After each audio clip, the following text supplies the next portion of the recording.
EMS on the scene. They were able to render aid immediately.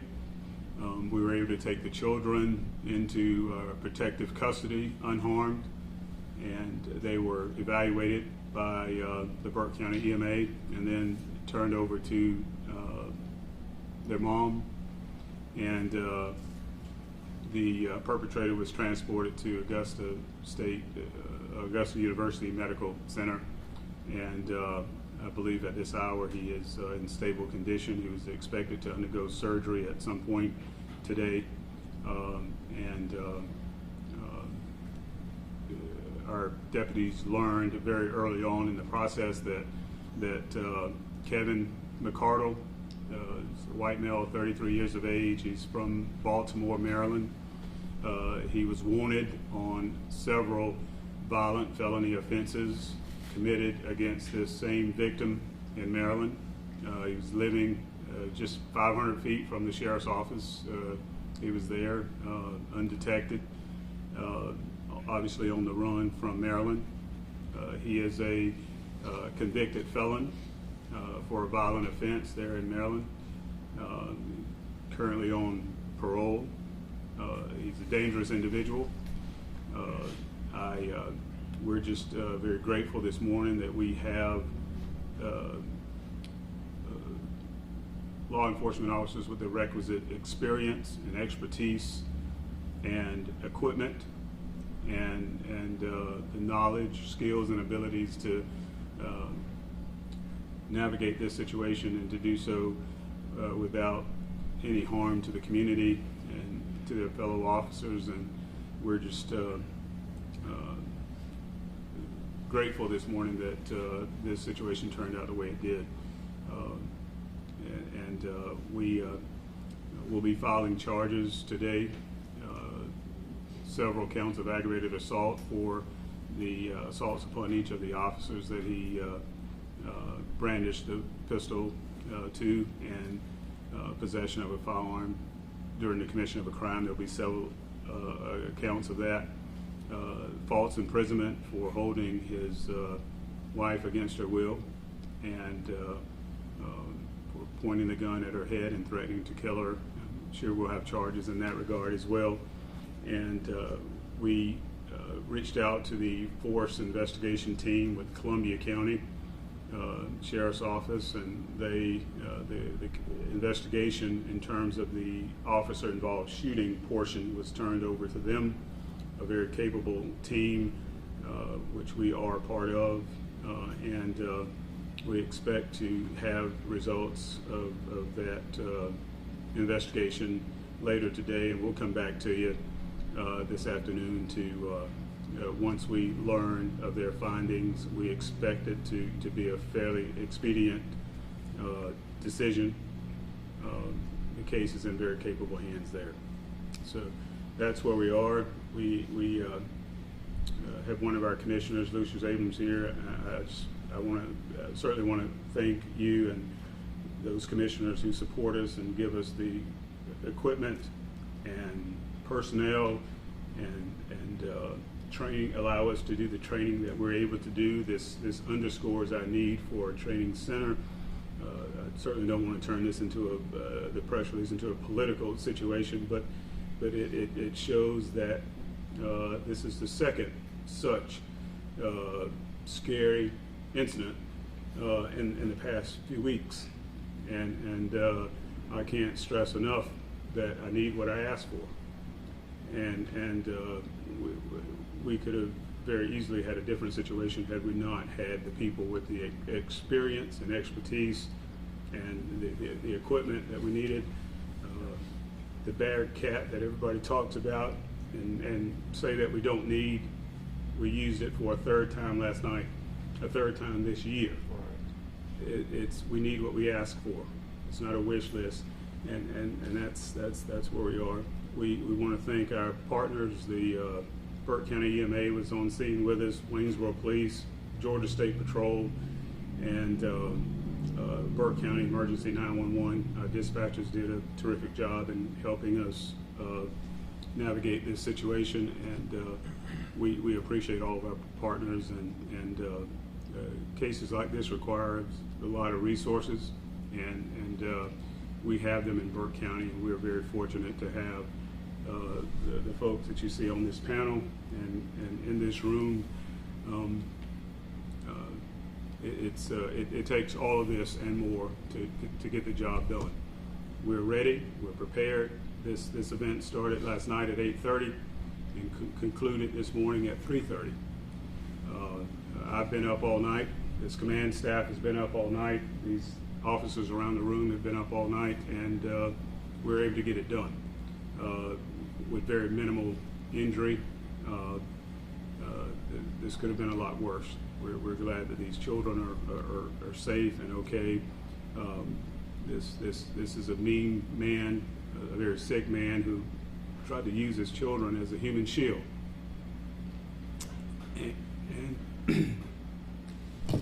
And I know that for a couple of those special response team members who went into that house, I was there to see the reactions on their faces and to see what they had to endure to mitigate that situation with those children. It was quite an experience. I've done this 32 years, and that's probably the closest I've been to a situation where children were in harm's way. And the way that our team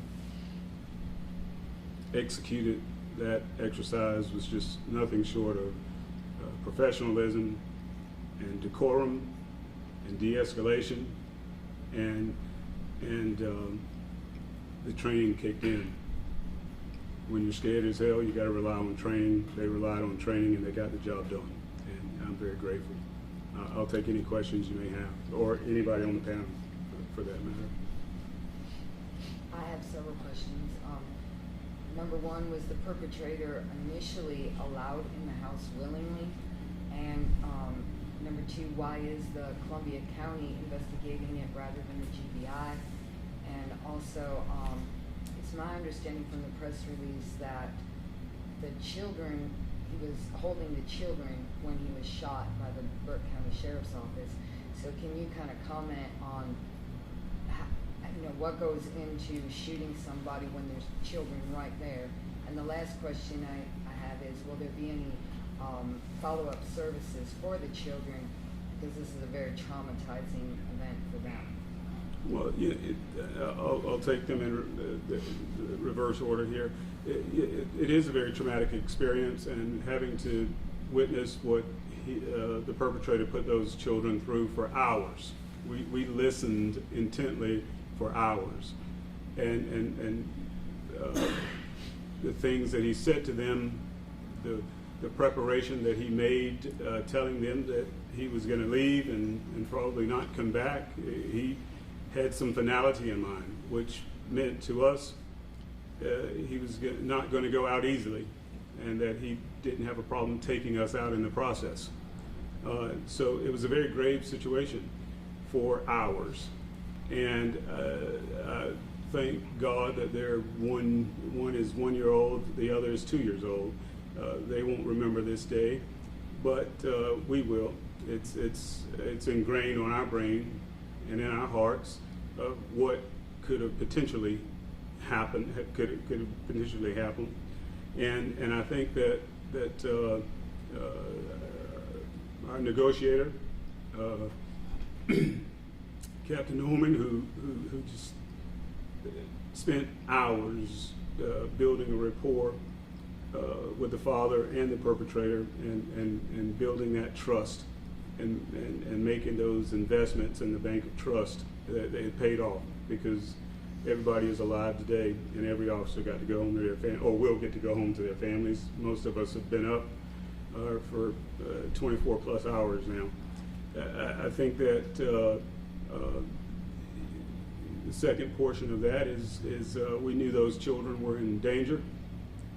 We knew that this was a very mean-spirited person who has an extensive history dating back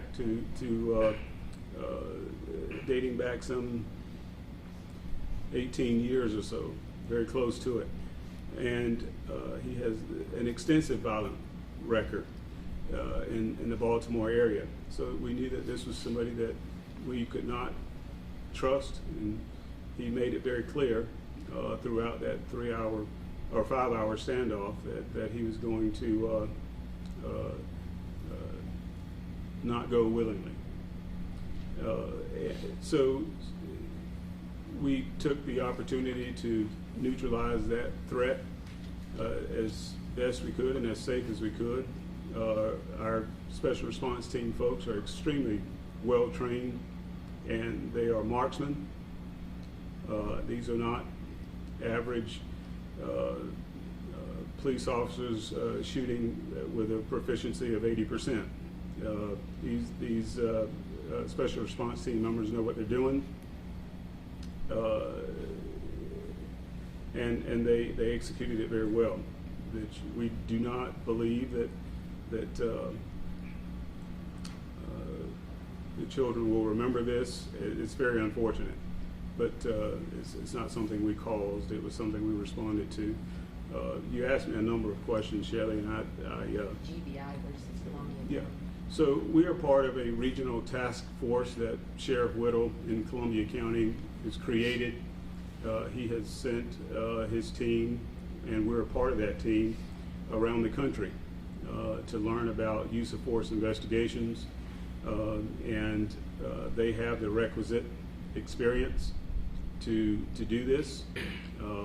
We have a number of sheriffs across the state who have signed on with Sheriff Whittle to use his team.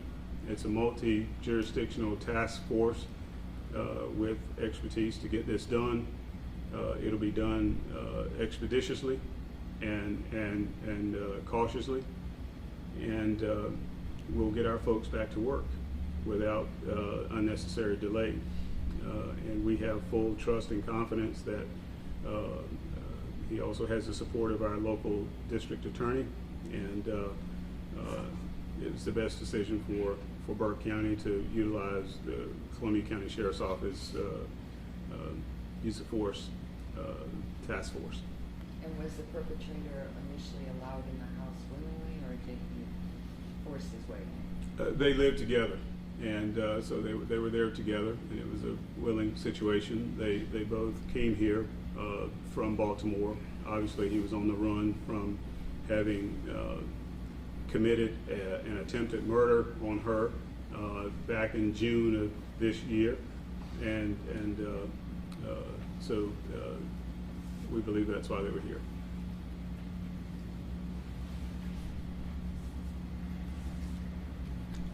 Any other questions from anybody? Just anything from the panel?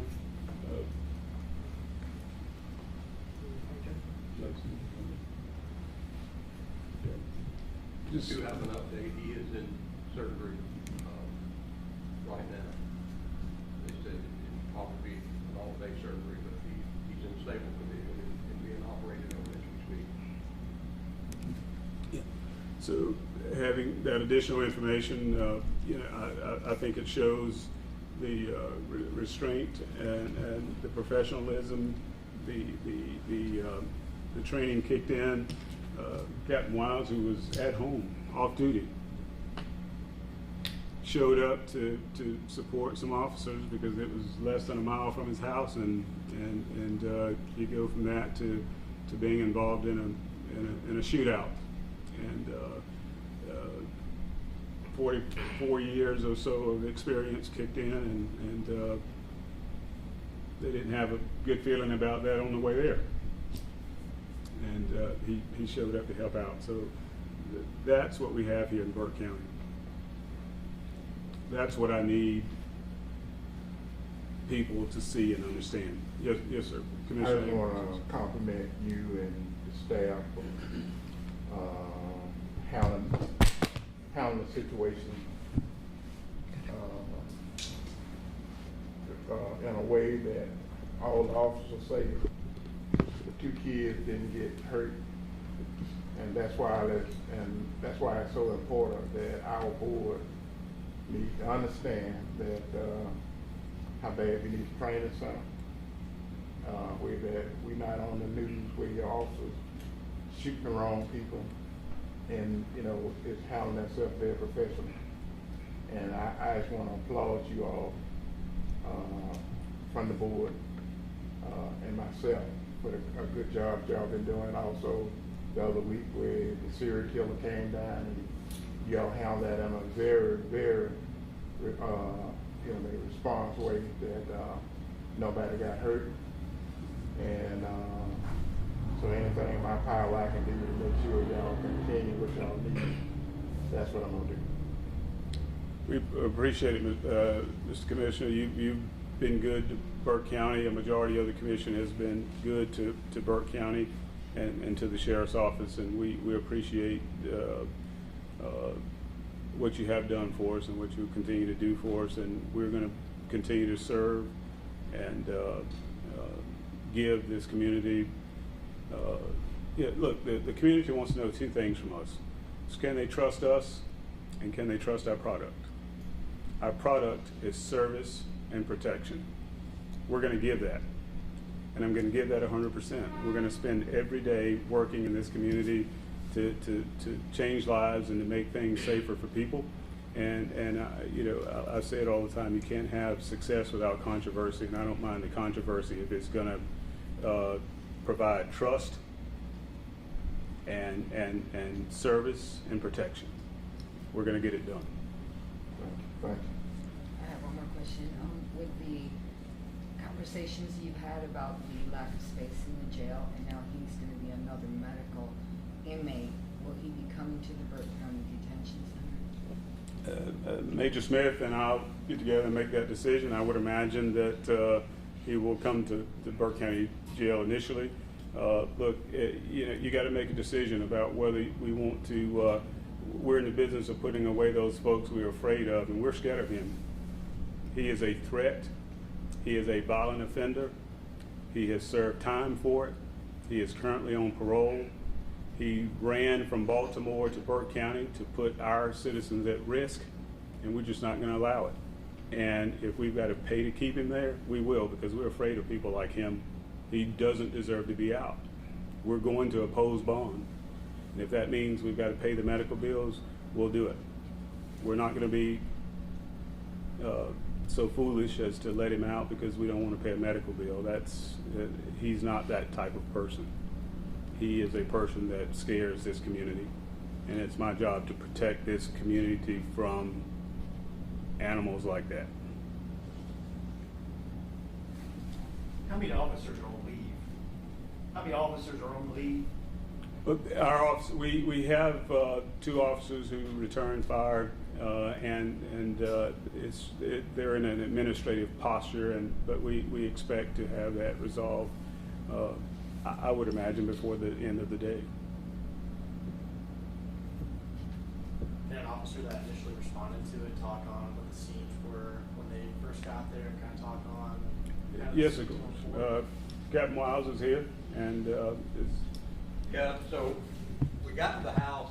The house is a block concrete building. As I come up the side of the house, there's an air conditioning unit. I could hear him in the house talking to the kids, telling them he was trying to find his boots. He was telling them that he wanted them to be good for their mama, to take care of their mama, that he was leaving. And we decided to go around and knock on the door. He wouldn't open the door, and he told us to come in. I said, we're not coming in, you open the door. He said, I'm not going to open the door. So Deputy Sergeant Murphy was on the left side of the door, I was on the right side of the door. When Murphy swung the door open, he was standing there with the kids in his arms like this. I already drew down on him, and I told him to put the babies down, and he said, I'm not putting anything down. And he reached and come up with his firearm. And I moved back across the door, and then he shot out the door, and we took cover, and when he come to the door, he reached around this way to shoot back at us. And I fired a shot at him, and he fired a shot at us. And he retreated into the house and boarded up the doors with the refrigerator and just basically started raising gang, cussing, threatening to kill us, and said he wasn't going alive and stuff like that. basically it, and then call the SRT, and they come in and finish the job. Kevin, you want to talk about the negotiations? I know you spent several hours. We did. So good morning or good afternoon, everyone. We did spend several hours trying to negotiate. It was very difficult. We were utilizing technology through telephones, obviously, but we were communicating via third party. So I had to quickly build that relationship, build that rapport with the defendant's father to also be able to connect with him and to get through to him. There was a lot of ups and downs in communication. There was some disconnection in communication, but we certainly worked through it, and we were thankful, blessed to be able to resolve this, I'd say, in a manner that was feasible, that we were able to walk away with everyone alive.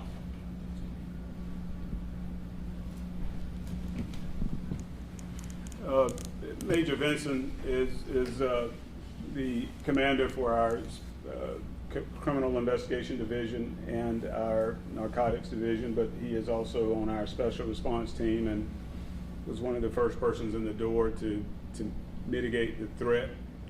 And so I'll ask him to speak from a special response team as a team member. Kind of answer your question earlier about why we ended up engaging him with the children. Our attempt was to remove the kids and get the kids out of there. It had negotiations had gone to the point where he had removed the barricade, but then he became irate again. The kids were screaming and crying, and it kind of escalated to where we feared for the children. We had the opportunity, once he opened the door, to go and try to get the kids, and he immediately backed into the doorway. We went into the door with him, a very small area, and with one child under his arm and holding another child, he pulled a handgun and put it to Capase's chest. Put it to the what? To Sergeant Capase's chest, who was the officer in front of me when we went in. At that point, there was not a retreat or an option. He took the shots. He neutralized the subject. We got those kids out of there, and we took them into custody. Once that had escalated, we took the opportunity to get the kids and get him out of there, and that's why we had to engage him with the kids. Once he pulled that firearm, we were pretty much stuck in that position, and our actions, his actions, in my opinion, kept us from getting killed.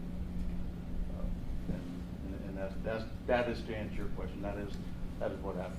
So, our main goal was to get those kids out safe, and once we did that, we dealt with him, got him in custody, and got him medical treatment, and that's where we are today. Do you know how the mother was able to escape from the home? She had been beaten earlier in the evening and threatened, and in fact, she said to us that he took a soiled diaper off of one of the children and beat her in the face until he tore it apart. And when he left to go into a different room, she just made a run for it and was able to get free and get into a wooded area where she stayed for several hours, nearly 4 hours, before she was able to get out and get a family member to come and get her, and they reported to the sheriff's office. This it was just a very dangerous situation. 500 feet from the sheriff's office, 500 feet from the school. We had that South Side Drive, which blocked all night long. We knew that around 3:30 when we took him into custody, we knew in a couple of hours buses would be coming through or would need to come through. This requires a great deal of execution, and we were thinking we were going to have to reroute school routes and bus routes, and we didn't want a situation where this violent offender would get out, and we have to chase him on foot or in a car near our school. You can imagine what that would have looked like. And so all of those things went into our deliberations. Our negotiator had that in mind the entire time. We knew that we needed to end this, and we needed to end it before school started to take in this morning.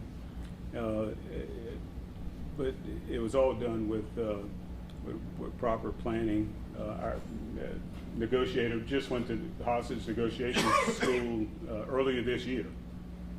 And so this was a major incident for him to undertake, having just completed hostage negotiation school. This is why training is important. We've had people ask things like, well, why does this small county need a SWAT team or special response team? This is why. This is why. We're able to get there immediately and dispatch this situation, and we have the folks to do it. We have the equipment to do it. We have the knowledge, the skills, and the abilities to do it. We care enough to do it. And sometimes you got to give people what they don't know they need, and that's my job. And that's what I'm going to continue to do. So Chad, you got anything? I'll just kind of hit off of what the sheriff said. I'm Major Chad Luke over Field Operations. So when we do ask for certain things, it's just like you said, and it's not to get political, but we want to keep these people, men and women, they pour their heart and soul into this. And they're here in this 30-degree weather at night when we talk about different night shift differentials and different things. And they're here for hours standing while other people are in bed asleep, just so we can protect the citizens and do what we need to do. So when we ask for things and we ask to, maybe raises here and there, or we ask for different things, or we're doing grants so we can get different items that we need to succeed out in the field. That's what it's for. It's for our men and women that are working here, for the citizens, and so we can protect and serve, and so we can do what we're called to do. And that's what most of these people do. We're called to, it's a calling to do this job. And most people, they come to work, they love it, they're here. I mean, we were up in the middle of the night, me and Captain Norman were talking at 9 o'clock and listening to the radio, and then we hear something go off, and we jump in the car and we're gone. And some of us drive from Augusta, some of us, we're on the way. So that's what we do. While the mother was hiding in the woods, did he do anything to hurt the children? We don't believe that the children were hurt in any way. Obviously, I certainly hope that it's not psychological damage, but the children were bare. It was cold last night, and when we rescued them from the perpetrator, they were practically naked, maybe a diaper, and that's it. That's it. And so just deputies who understand that this sheriff's office is all about service. They found food and diapers and clothes for children and food for the mom and the children to eat, and they slept on the couch in my office. It's what we do. Not looking for any accolades for it.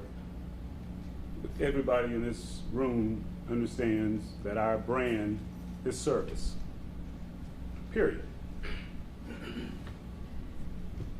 How did this family get here from Maryland here? Do they have ties here? The victim has a significant number of family members here: aunts, uncles, grandparents. The perpetrator's father had worked here at Vogel many years ago, so they had some nexus to this community. Yes. Maybe you got anything? Just either one of you. Please, just. I just would like to congratulate our team. We have, I was one of the first people that responded last night behind some of the initial people that were there, and we had a very good response, and the experience that was present, I think is what brought us success last night. This is not natural. This team has been put together, and these people are very, very good at what they do. And I just can't say enough good and thankfulness of what I witnessed last night. This could have gone wrong very quickly. And I think our guys made split-second decisions, and it's not chance and it's not a guess. I think experience ruled the day, and a lot of what we're seeing now is domestic violence, and these are the kinds of things that can happen, and this is why we need to be prepared. But I thank our team, everybody. We appreciate your interest. Thank you so much. We'll send Captain Wiles will send out an update later today, perhaps on the perpetrator's condition.